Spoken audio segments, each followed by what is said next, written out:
here we are in the temple of art and spirit. I think that everyone that comes to Siena, sooner or later, wants to be here. It's really awesome. We are surrounded by a cathedral that is really incredible. If you think that it took about 300 years to build, and the start of the foundation of the cathedral was in the 1100s, actually 1179 is when the cathedral was founded, consecrated by a Sienese pope, because I forgot to tell you that we had, or probably I told you, 5 popes in our history. The first pope is Alexander III, then we have Pope Pius II, Pius III, Alexander VII, that was the pope that invited to Siena the fantastic architect and sculptor Gian Lorenzo Bernini. And so this is a church where you can be overwhelmed because it's completely decorated from the floor to the ceiling. Now, if you start looking at the floor, you are standing on an incredible artwork that is composed of mosaics, inlaid marble mosaics, that are 56, and each one of them guide us to the high altar, where the presence of the Lord is.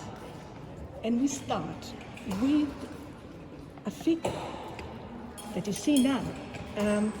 It's called Hermes Mercurius Trismegistus, contemporary of Moses. Who was he? He was an alchemic, esoteric figure who was the founder of the art and education and alphabet in Egyptian time. This is what the Neoplatonic philosophers in Florence believed in the 1500s. People like Michelangelo,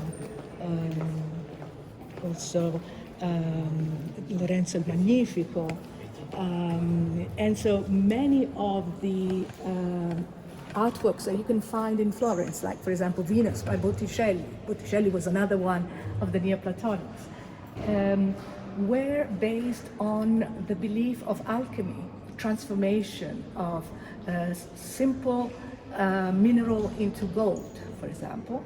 And you see that also the use of the marbles here is black, white, yellow brocatello, which is really very rare, it's hard to find now, and red.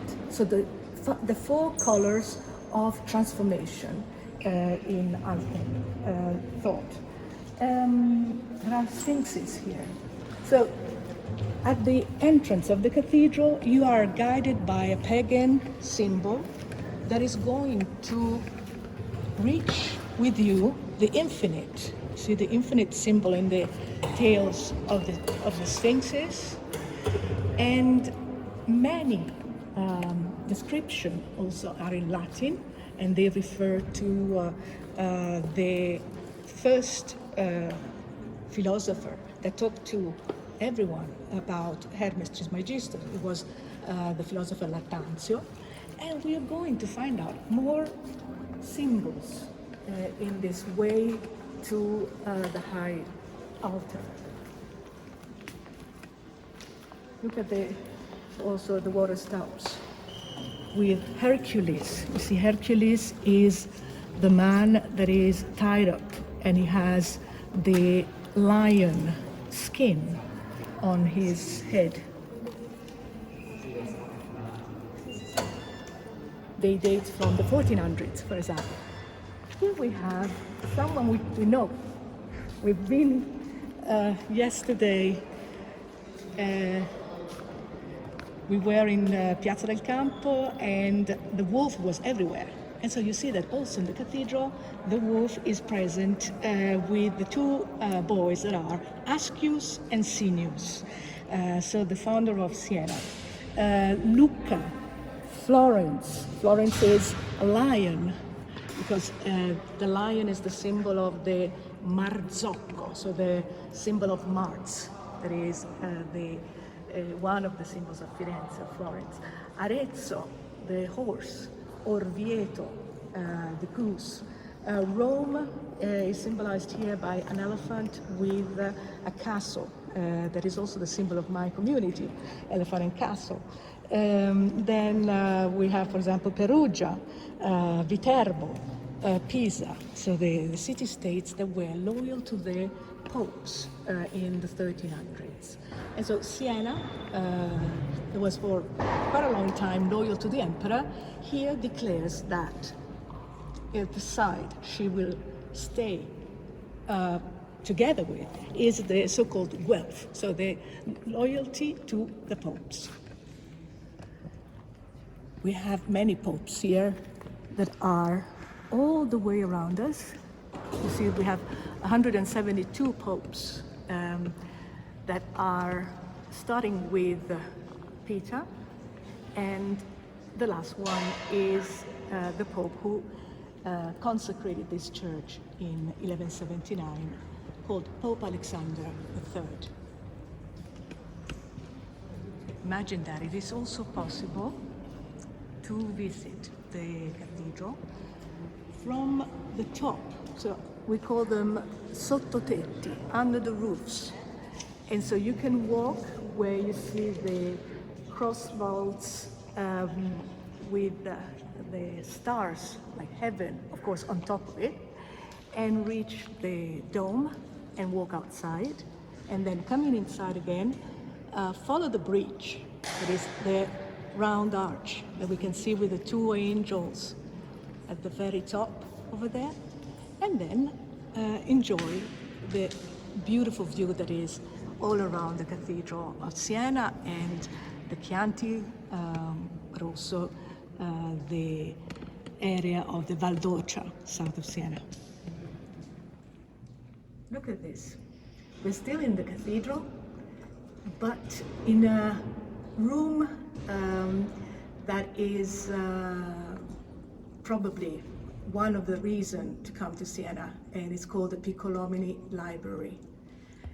We are on the side of the Piccolomine family altar, and many artists work there. So if you want to take a look, because right now there are restorations, the Piccolomine Library is dedicated to Pope Pius II, Enea Silvio Piccolomini, who was a member of the family Piccolomini in the 1400s, and he visited Europe as a sort of secretary of very important people, like, for example, the Emperor of Germany of that time. And so this is Siena, the city of Siena, where the celebration of the wedding between the Emperor and Queen Eleanor of Portugal took place in 1452. And this is Porta Camolia, one of the gates that we are going to see in one of our tour, and you will see how different it is right now. Again, the wedding, similar to the one that we saw before in the Santa Maria della Scala wedding. You see there is the rector of the hospital and many other people that were invited, also Knights of the of Malta and Rhodes. And this is the Pope Pius II that is celebrating the consecration of St. Catherine of Siena. So the lady that is here in front of the Pope is the symbol of purity of the Republic of Siena. She was born in 1347, she died in 1380, and so after her death she was canonized by Pope Pius II. If you want to find out who are the painter of all these beautiful frescoes that are inside the Piccolomine Library, one of them is Raphael and the other one is called Pinturicchio. So Pinturicchio was the master of Raphael. So we have, well, a lot of beautiful artworks to enjoy in this side of the cathedral. For example, we don't have to miss Michelangelo.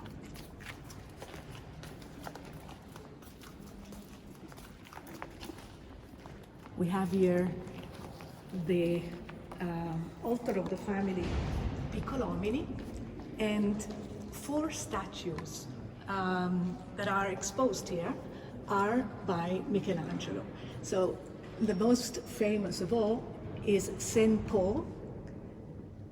St. Paul was carved when Michelangelo was only 25 years old, and just after the Pietà and before David.